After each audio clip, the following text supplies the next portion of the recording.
Hi friends, இன்றைக்கி வீடியோவில் நம்ம பார்க்க போகிற ரெசிபி என்னன்னு பார்த்தீங்கன்னா, ஒரு கப் அளவுக்கு அவல் இருந்தால் போதுங்க, சூப்பரான ஒரு பொங்கல் ரெடி ஆகிடும். வாங்க ஃப்ரெண்ட்ஸ், இந்த பொங்கல் எப்படி செய்யலாம்னு சொல்லிட்டு வீடியோவில் போய் பார்த்துடலாம். ஃபஸ்ட்டு இந்த பொங்கல் செய்யறதுக்கு 1/4 கப் அளவுக்கு பாசிப்பருப்பு எடுத்துருக்குறாங்க. அதை நம்ம சேர்த்துக்கலாம். சேர்த்துட்டு ஸ்டவ்வை லோ ஃப்ளேம் வச்சுட்டு ஒரு 5 நிமிஷம் போல் நல்லா வறுத்த விட்டுக்கலாங்க. இது நல்லா கலர் சேஞ்ச் ஆகிட்டு நல்லா வாசனை வரும், அது வரைக்கும் நல்லா வறுத்த விட்டுக்கலாம். இப்போ பாருங்கள், இந்த பாசிப்பருப்பு நல்லா வறுபட்டு வந்துடுச்சு, நல்லா வாசனையாகவும் இருக்குது. இப்போ இதை வேறு ஒரு பாத்திரத்துக்கு மாற்றி எடுத்து வச்சுக்கலாங்க. இப்போ வேறு ஒரு பாத்திரத்தில் மாற்றிட்டு 3 தடவை நல்லா கழுவி எடுத்துருக்குறாங்க. இப்போ 1 கப் அளவுக்கு தண்ணி ஊற்றிட்டு இதை நல்லா ஊற வச்சுக்கலாம். இப்போ வேறு ஒரு பாத்திரத்தில் 1 கப் அளவுக்கு அவல் எடுத்துருக்குறாங்க. அதையும் 3 தடவை கழுவிட்டு தண்ணி சேர்த்துட்டு ஒரு 10 நிமிஷம் போல் ஊற வச்சுக்கலாங்க. 1 கப் தண்ணி இருந்தாலே போதும். வேறு ஒரு பாத்திரத்தில் 1 கப் அளவுக்கு வெல்லம் எடுத்துருக்குறாங்க. இப்போ அதை சேர்த்துக்கலாம். சேர்த்துட்டு 1/2 கப் அளவுக்கு தண்ணி எடுத்துருக்குறேன், அதையும் நம்ம சேர்த்துட்டு இந்த வெல்லம் நல்லா கரைஞ்சி கொதித்து வர அளவுக்கு நல்லா கலந்து விட்டுக்கிட்டே இருக்கலாங்க. இப்போ இந்த வெல்லம் நல்லா கரைஞ்சி கொதித்து வந்துடுச்சு. இப்போ நம்ம ஸ்டவ் ஆஃப் பண்ணிவிட்டு தண்ணியை எடுத்து வச்சுக்கலாங்க. இப்போ அதே பாத்திரத்தில் 2 கப் அளவுக்கு தண்ணி எடுத்துக்கிறாங்க. இதை நம்ம சேர்த்துக்கலாம்.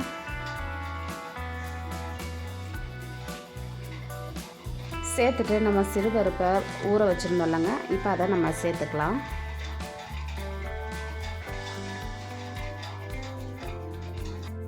இப்போ இந்த பாசிப்பருப்பை நல்லா வேக வச்சு எடுத்துக்கலாங்க.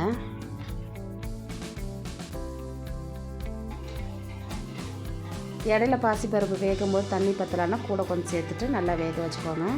இப்போ பாருங்கள், பாசிப்பருப்பு நல்லா வெந்து வந்துருச்சு. இப்போ இது கூடவே நம்ம 10 நிமிஷமாக ஊற வச்சுருந்த அவளையும் சேர்த்துக்கலாங்க.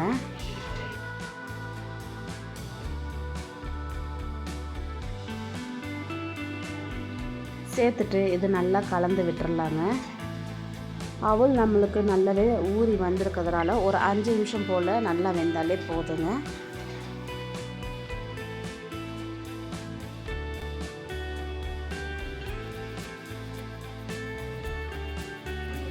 இப்போ இதை நல்லா கலந்து விட்டதுக்கப்புறமா டேஸ்ட்டுக்காக கொஞ்சமாக உப்பு எடுத்துருக்குறாங்க. அதை சேர்த்துட்டு நல்லா ஒரு தடவை மிக்ஸ் பண்ணி கிண்டி விட்டுக்கலாங்க.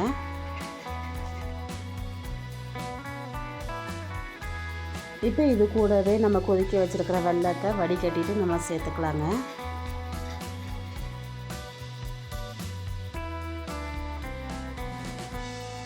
இப்போ வடிகட்டினதுக்கப்புறமா இதை நல்லா கலந்து விட்டுக்கலாம்.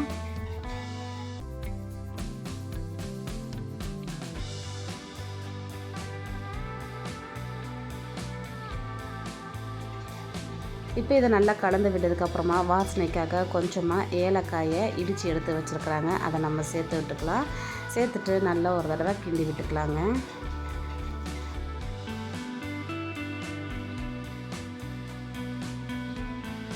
இப்போ இது நல்லா கலந்து கிண்டி விட்டதுக்கப்புறமா ஒரு தாளிப்பு கரண்டியில் 2 டேபிள் ஸ்பூன் அளவுக்கு நெய் ஊற்றிட்டு முந்திரியும் திராட்சையும் வறுத்து எடுத்து வச்சுருக்குறாங்க. அதை நம்ம சேர்த்துட்டு நல்லா கலந்து விட்டுடலாம்.